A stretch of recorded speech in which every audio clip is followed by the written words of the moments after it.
अल्हम्दुलिल्लाहि रब्बिल आलमीन वल आक़िबतु लिल मुत्तक़ीन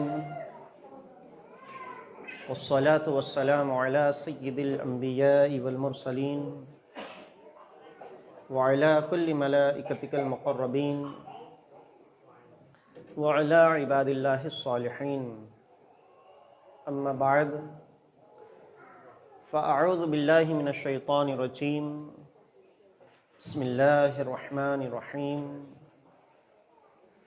इक़रा बिस्मि रब्बिकल्लज़ी ख़लक़। सदक़ल्लाहुल अज़ीम व सदक़ रसूलुहुन नबियुल अमीनुल मकीनुल करीम व नहनु अला ज़ालिका लमिनश शाहिदीन वश्शाकिरीन वल्हम्दुलिल्लाहि रब्बिल आलमीन। बारगाह मुस्तफ़ा सल्लल्लाहु अलैहि वसल्लम में दुरूद व सलाम का हदिया निछावर करे। पढ़िए अल्लाहुम्मा सल्लि अला सय्यिदिना व मौलाना मुहम्मद व बारिक वसल्लिम सलातन व सलामन अलैका या रसूलल्लाह सल्लल्लाहु अलैहि वसल्लम।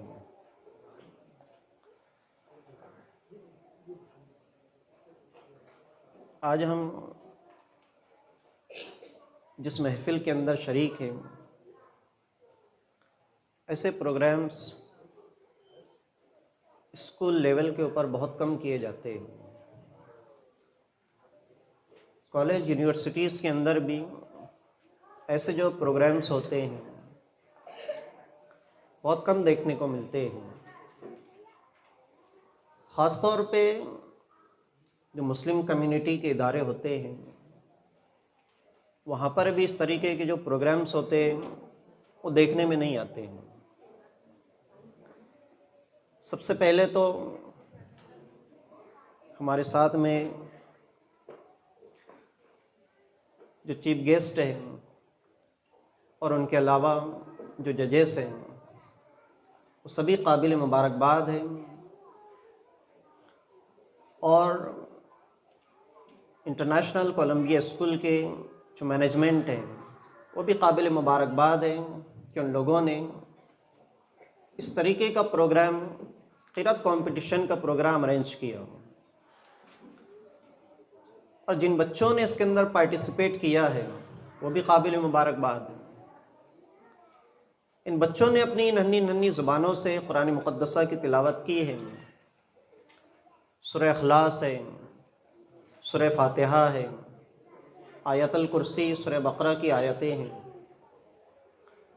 तो आज जो बच्चों ने अपनी नन्ही नन्ही ज़ुबानों से अल्लाह तबारक व तआला के कलाम को पढ़ा है, आप कोशिश करें कि ये सिलसिला इनकी ज़िंदगी तक जारी रहे। और आप इस महफ़िल के अंदर आए हैं, अब बहुत सारे बच्चों के जो नंबरात हैं वो बहुत अच्छे हो गए, बहुत सारे बच्चों के जो नंबरात हैं वो कम हो गए। तो मेरी पेरेंट्स से रिक्वेस्ट है कि वो अपने दिलों को छोटा ना करें। ये कंपटीशन आपका ख़त्म नहीं हुआ है। ये तकरीब के बाद में ऐसा नहीं हुआ है कि आपके बच्चों के नंबरात कम आए हैं, सेकंड या थर्ड नंबर पे उनको ओहदा मिला है या उनकी पोजीशन आई, और जो फर्स्ट रैंकिंग के अंदर जो कैंडिडेट आया है वो बहुत बड़े ओहदे का मालिक है या उसकी बहुत बड़ी पोजीशन है। आप ऐसा हरगिज़ ना समझें, बल्कि आप कोशिश करें कि आइंदा आपके बच्चों को आप और ज़्यादा मेहनत से, लगन के साथ उनको सिखाएं, उनको पढ़ाएं। बच्चों का जो लर्निंग प्रोसेस है आप उसके ऊपर बहुत ज़्यादा ध्यान देने की कोशिश करें। आज की इस तकरीब के बाद में आपकी ज़िम्मेदारी बनती है कि इल्म के ताल्लुक़ से जिस कदर आप अपने बच्चों के ऊपर ध्यान दे सकते हैं ज़रूर दें। हमारे घरों के अंदर तालीम के हवाले से इतना माहौल नहीं रहता है, और दीनी तालीम के हवाले से अगर हम बात करें तो दीनी तालीम के मुताल्लिक़ हमारे घरों के अंदर माहौल नहीं है। आप जानते हैं दुनिया के अंदर दीनी तालीम की अहमियत को भी मुसलमानों ने उजागर किया है। आज दुनिया के अंदर जो कौम तरक्की करती है कलम के बलबूते पर और कागज़ के बलबूते पर, यानी पेन और कागज़, यानी कलमी जिहाद की बुनियाद पर दुनिया के अंदर जो दूसरी कौमें तरक्की करती है या कर रही हैं, ये इनका अपना कुछ नहीं है। दुनिया के अंदर जितनी लैंग्वेजेस पढ़ाई जाती हैं इंटरनेशनल कोलंबिया स्कूल के अंदर ख़ास तौर से आई थिंक इंग्लिश लैंग्वेज पढ़ाई जाती है या अदर लैंग्वेज भी पढ़ाई जाती है, इसका मुझे इल्म नहीं है।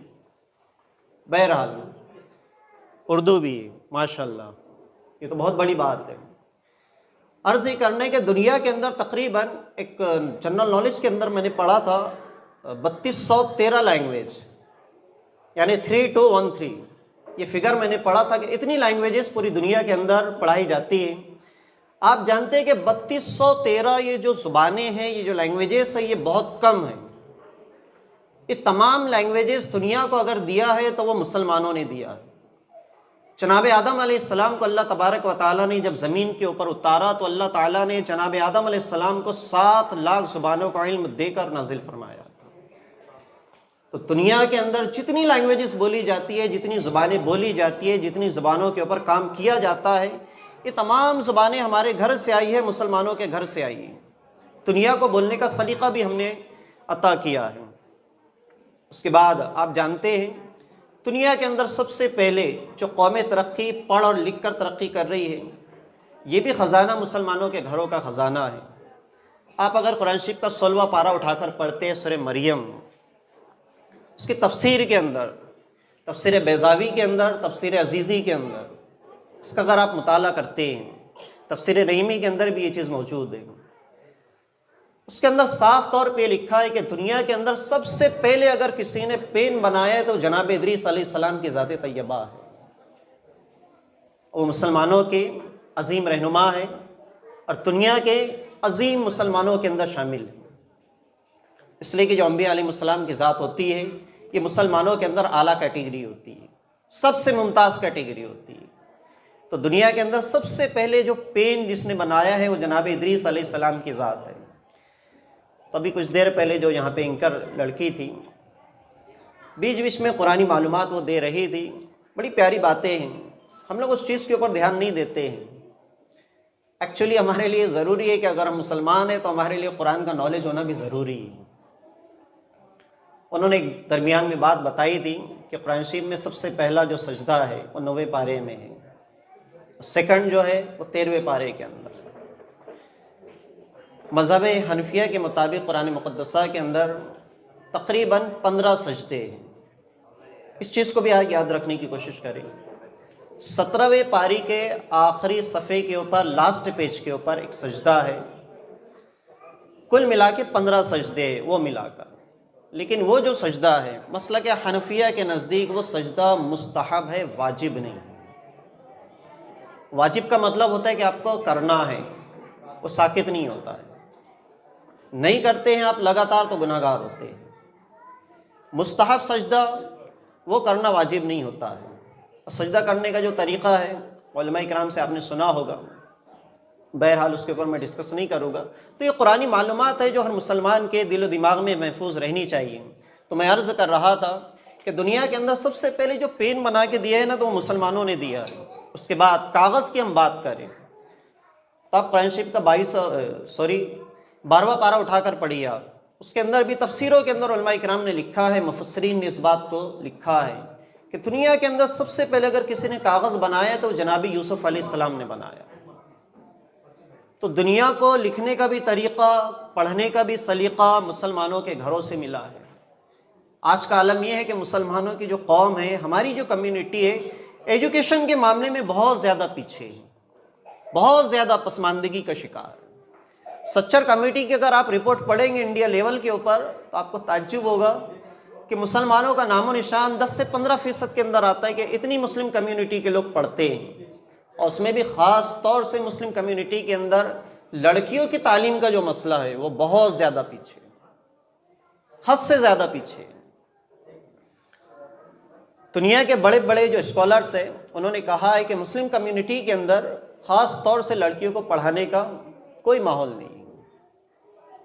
एक ने तो यहाँ तक लिखा है, जुमले बहुत चुभने वाले हैं, कि दुनिया की सबसे जो जाहिल कौम है वो कौम मुस्लिम है। हालांकि इंटरनेशनल लेवल के ऊपर हमारा जो आबादी का तनासुब है सेकंड नंबर पे आता है। दूसरे नंबर की आबादी यानी दूसरे नंबर की जो सबसे बड़ी कम्युनिटी है वो कौम मुस्लिम है। लेकिन हमारे एजुकेशन का जो मामला है वो बड़ा ही अजीब व गरीब है। पुरानी मालूमात के हवाले से मैं बात कर रहा हूँ, तो आपको एक चीज़ और बताऊँ मैं, ये जो हमारे बदन के ऊपर लिबास है, कपड़े हैं,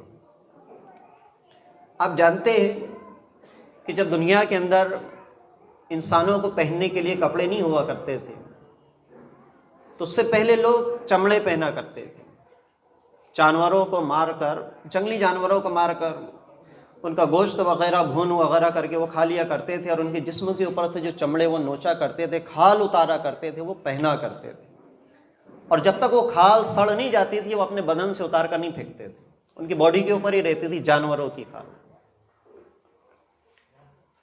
उसके बाद ये होता था कि अगर जानवरों की खालें नहीं मिलती, तो जो दरख्त, जो पौधे जिनके पत्ते बड़े बड़े हुआ करते थे, वो बड़े पत्तों के ज़रिए से लोग अपने बदन को ढांकते थे, लेकिन कपड़े नहीं थे उनके पास। लेकिन जब जनाब इदरीस अलैहिस्सलाम इस दुनिया के अंदर तशरीफ़ लाए, तो आप जानते हैं सबसे पहले दुनिया के पहले किसी इंसान ने कपड़े का अगर तसव्वुर दिया है तो वो जनाब इदरीस अलैहिस्सलाम की ज़ात है। आपने कपड़े को ईजाद किया, और ईजाद करने के बाद आप ही की वो ज़ात है जिन्होंने कपड़े को काटने के बाद उसको सिलकर उसको ज़ेबे तन करने के लिए तरीक़ा भी जनाब इदरीस अलैहिस्सलाम ने दुनिया की इंसानियत को अता फरमाया है। तो ये तमाम चीज़ें मुसलमानों के घरों से निकली हैं, ये तमाम तौर तरीक़े सलीक़े, तमाम चीज़ें दुनिया को मुसलमानों ने ही दिए हैं। ज़रूरत इस बात की कि हम हमारी हिस्ट्री को पढ़ने की कोशिश करें, हमारे घर के ख़जाने को हम बाहर निकालें, अपने घर के अंदर भी तालीम और तरबियत का माहौल बनाएं। जब आप इस स्कूल से जाएं, तो जो बच्चे फ़र्स्ट रैंकिंग के अंदर आए, आप आपका दिल छोटा ना करें, बल्कि हिम्मत रखें, हौसला रखें, और कोशिश ये करें कि आज का जो कंपटीशन है हमारा मुसलमानों के दरमियान बच्चों का है। आप कोशिश करें कि इंटरनेशनल लेवल के ऊपर हम दूसरी कम्युनिटी के साथ कंपटीशन करने की कोशिश करें। हम दुनिया के अदर कम्युनिटी के अंदर जाने के बाद हमारी फर्स्ट रैंकिंग आए, हम इसके लिए कोशा रहे ना। हम आपस में कंपटीशन करते हैं, मोहल्ले के अंदर, घरों के अंदर, मुस्लिम कम्युनिटी के अंदर, बहुत सारी स्कूल्स के अंदर क्या होता है कि बच्चे आपस के अंदर जब एक ही क्लास में पढ़ते हैं, एक ही जैसा उनका सिलेबस होता है, तो उनके दिल दिमाग में बस यही चलता है कि किस तरीके से सर हो गए। ठीक है, जो बच्चों की आपने अभी जो बच्चों का परफॉर्मेंस वगैरह देखा है, उनके ताल्लुक़ से अब उनके ऐलानात वगैरह और उन्हें इनामात दिए जाएंगे। मैं अपनी बात को यही मुकम्मल करता हूँ। अल्लाह की बारगाह में दुआ करता हूँ कि मालिक मौला कहने और सुनने से ज़्यादा अल्लाह मालिक खैर की तौफ़ीक़ अता फ़रमाए। पूरी दुनिया के आलम इस्लाम के अंदर मुसलमानों की माल की, ईमान की, जान की, इज़्ज़त की, आबरू की हिफाजत फ़रमाए। अस्सलामु अलैकुम।